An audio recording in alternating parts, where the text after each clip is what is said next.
Bonjour et bienvenue ce matin.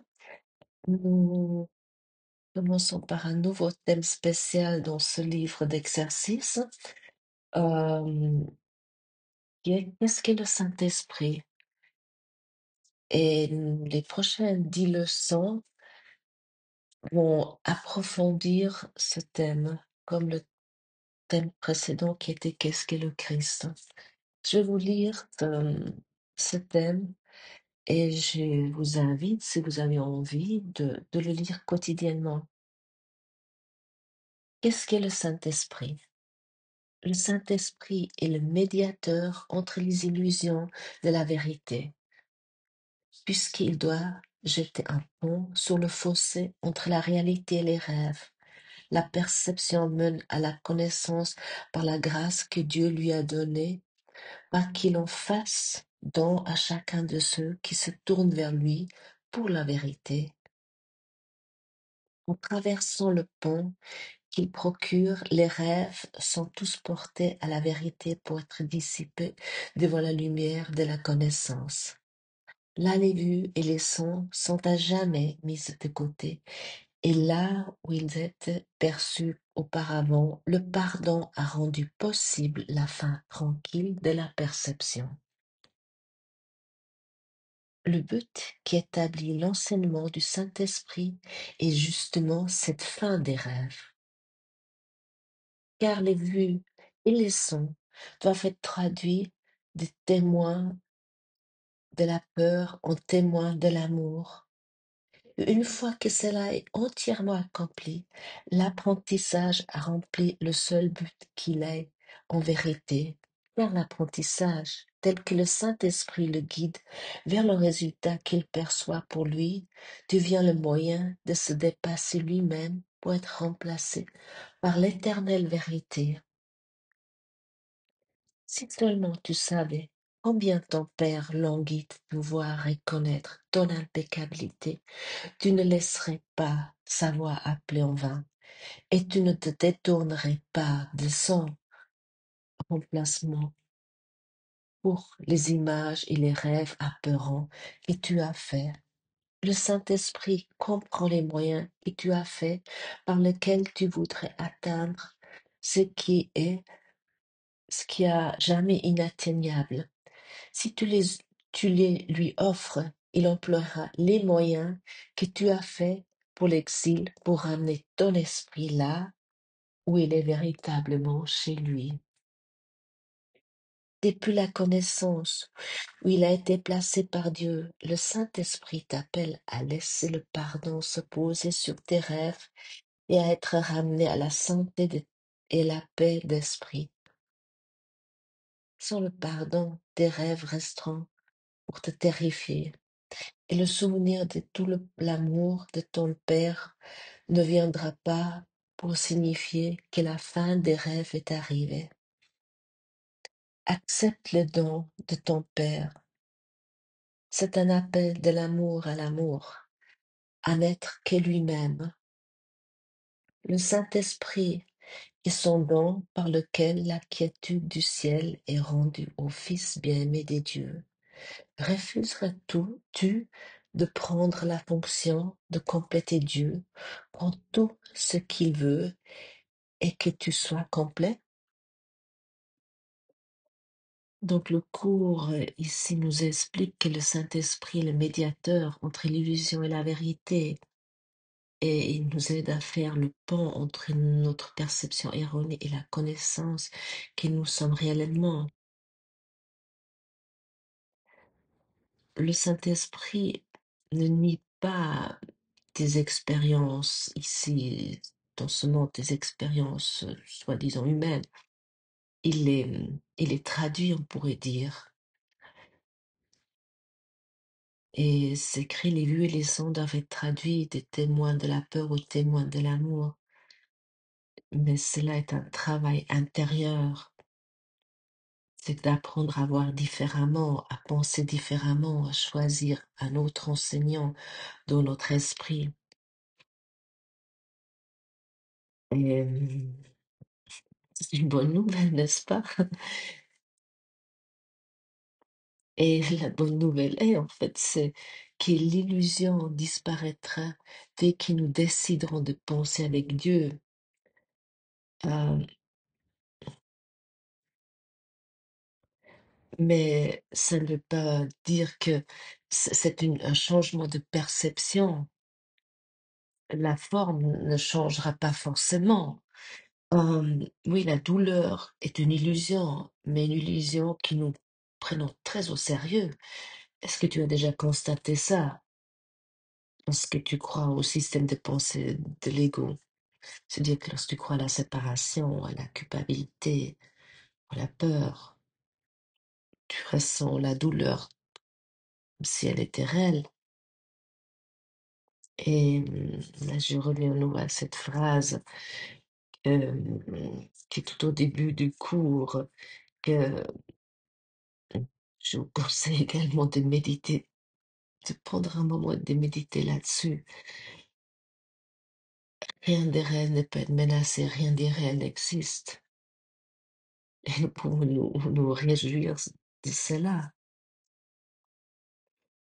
Ah, et aujourd'hui, nous avons cette leçon 281 qui dit: Je ne peux être blessé que par mes pensées. Père, ton Fils est parfait. Quand je pense que je suis blessé, de quelque façon que ce soit, c'est parce que j'ai oublié qui je suis et qui je suis, et que je suis tel que tu m'as créé. Nous avons déjà entendu ça tellement souvent, mais apparemment, nous avons besoin de tous ces 365 leçons pour vraiment accepter ça. Tes pensées ne peuvent m'apporter que le bonheur. Si jamais je suis triste, blessée ou malade, j'ai oublié ce que tu penses et j'ai mis mes petites idées insignifiantes à la place où tes pensées doivent être, où elles sont. Je ne peux être blessée que par mes pensées. Les pensées que je pense avec toi ne peuvent que bénir. Seules les pensées que je pense avec toi sont vraies. Je ne me blesserai pas aujourd'hui, car je suis bien au-delà de toute douleur. Mon Père m'a placé en sécurité au ciel et il veille sur moi. Or, je ne voudrais pas attaquer le Fils de Dieu qu'il aime, car ce qu'il aime m'est aussi donné à aimer. Alors, pourquoi choisis-tu la douleur? Oui, pourquoi choisis-tu la douleur? C'est une question essentielle. Et peut-être ça te semble étonnant la réponse, parce que tu crois encore que la douleur prouve quelque chose. Tu crois souffrir te rend peut-être plus humain, plus comme aimable ou plus méritant, ou bien la douleur te protège, qu'elle prouve que tu as raison. Dire: «Ah mais je t'ai dit que ça arrivera. J'avais raison, je le savais que ça allait arriver. Je savais qu'on pouvait pas lui faire confiance». Est-ce que tu connais ce genre de phrase? J'ai toujours su que ça allait pas aller avec telle et telle, personne. Je savais qu'il m'a, mon fils, il l'a marié à la fausse personne. Je l'ai toujours dit. Ou des choses comme ça, je sais pas ce que tu te racontes. Ou tu te racontes, tu dis, ah mais mon patron, je le savais que les décisions qu'il prenait, on allait finir dans la faillite. Comme ça, j'ai raison. Eh oui. Ou bien il y a aussi encore euh, cette croyance que la douleur prouve quelque chose, que tu attires la compassion. Ah, ah, pauvre de toi. Ah, ça doit être dur ce que tu vis. Ah, c'est horrible. Et tous ces pensées où on s'occupe à ce moment-là de toi. Les maladies, ça, ils ont un énorme pouvoir à ce niveau-là. Pourquoi nous aimons tellement parler de nos maladies, de nos bobos, de tout ça? Parce qu'on s'occupe de nous, on est le centre tout d'un coup. Et, et ça semble donner peut-être un sens à ton existence. Je sais que c'est dur à dire à 7h36 du matin, mais, mais il faut regarder la vérité en face. Et je parle que de l'expérience, autrement je pourrais pas vous parler de ça. Je connais tout ça. Chacun a, il a ses registres de ça. Ou, ou- ouais, comme ça, on se croit aimé lorsqu'on a des douleurs. Ou euh, on est moins méchant avec nous. On est tout ce qu'il te raconte. Regarde ça une fois. Et pour cette raison, la bonne nouvelle, l'ego. Et lui, il adore la douleur, mais tu n'es pas seul ici.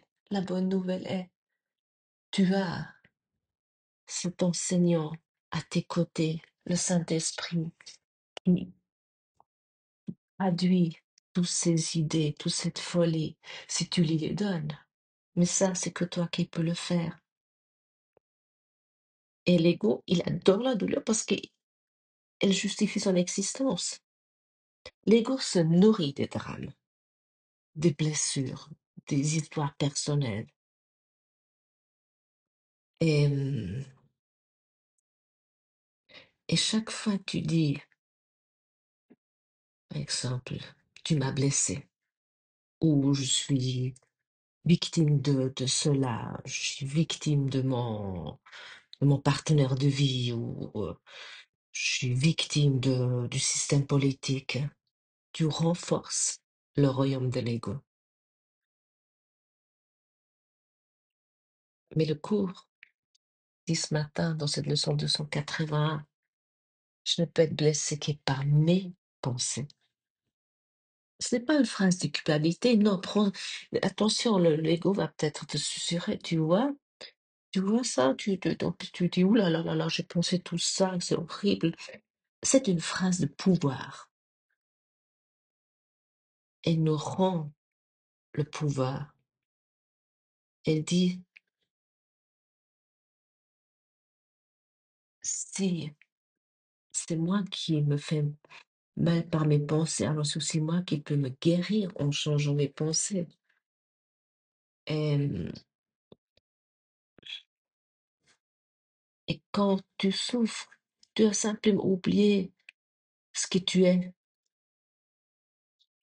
Tu crois, tu es ce petit moi-je avec un nom qui est vulnérable, qui est fragile, qui est soumis à toutes circonstances, euh, qui est victime de ce qui va arriver aujourd'hui.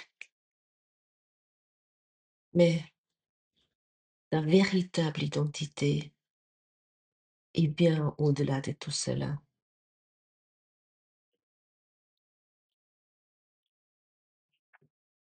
Mon Père m'a placé en sécurité au ciel.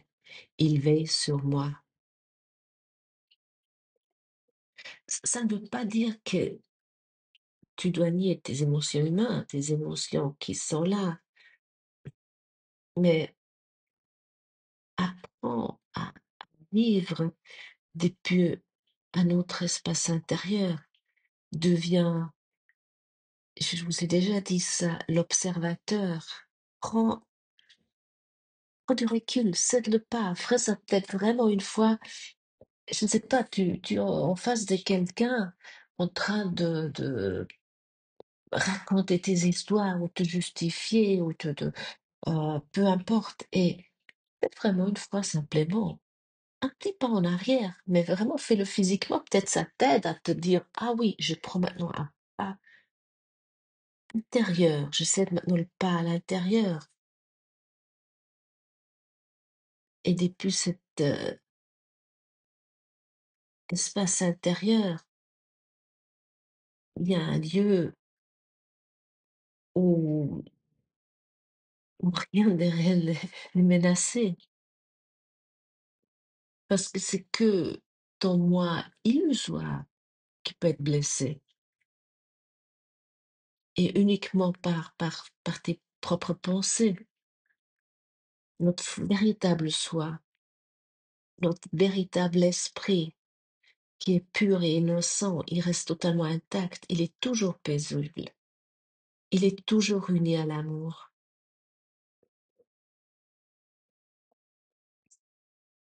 Et c'est également dit, les pensées que je pense avec Dieu ne peuvent que bénir. Et quand tu penses avec Dieu, tes pensées deviennent un canal de guérison. Tes pensées ne jugent pas, elles ne comparent pas, elles bénissent simplement. Et j'ai, peut-être que tu connais ça, j'ai eu longtemps euh, cette pensée en moi, je ne suis pas digne. Moi, ça me semblait dans ce cours, je viens d'une éducation catholique, chrétien, comme je vous ai déjà dit, c'est où Dieu, je suis pas, même Jésus me semble très loin de moi, oh Dieu, ça me semble une usurpation de me dire, je suis pareil que Dieu. J'ai tellement été éduquée par cette idée que je suis un pécheur, je suis inférieur à Dieu. Et c'est pas que moi, j'ai eu des, par exemple, il y a quelque temps, une discussion avec mon partenaire de vie qui, lui, ne pratique pas le cours au miracle. Il écoute parfois des podcasts. Et, mais chacun a sa voix. Et, et il m'a dit il y a quelque temps une fois, mais c'est vraiment, d'avoir cette supériorité, de te mettre au même niveau que Dieu. Pourtant, il n'a pas eu une éducation catholique euh, comme moi. Il est né oui, dans une culture chrétienne, mais sans vraiment pratiquer ça. Et il a trouvé ça vraiment, oui, oui, une usurpation. Et c'est pas la première fois que j'entends cela. Donc c'est vraiment ancré en nous. Nous voulons garder cette petitesse. Alors, est-ce que tu t'es déjà une fois posé la question? Est-ce que tu crois que la petitesse a quelque chose à te proposer? Pourquoi tu as besoin de quelqu'un qui a le pouvoir sur toi? Parce que la finalité de ce pouvoir, c'est Dieu. Tu crois que Dieu a un pouvoir sur toi? Et ça, c'est quelque chose vraiment que je t'invite de pardonner, de regarder ça pour toi. La petitesse qui, qui, qui est là, comment, parce que ce cours te dit clairement que tu es tel que Dieu t'a créé, tu es égal à lui, seulement tu n'as pas créé Dieu. Hum, Et, et à ce moment-là, lorsque tu cultives ce regard intérieur, ce que tu es véritablement, le monde change autour de toi. Mais pourquoi le monde change? Parce que ta perception change. Et ce qui était avant appelé une attaque devient un appel à l'amour. Ça, c'est quelque chose, si tu pratiques pas régulièrement euh, le pardon, c'est que si tu n'es pas en communication avec le Saint-Esprit, mais aussi soit en communication avec Jésus, notre Père, avec Dieu, parce que longtemps, je me suis cantonnée au Saint-Esprit. Jésus ou Dieu, ça c'était quelque chose, c'était loin, c'était inatteignable. Et autant que tu, et nous avons pratiqué ça les dernières 10 leçons,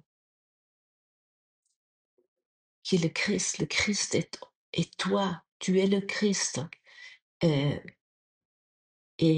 Le Christ est en toi, il vit en toi, et le Christ est pareil que Dieu. Et vraiment, ne fait pas cette différence.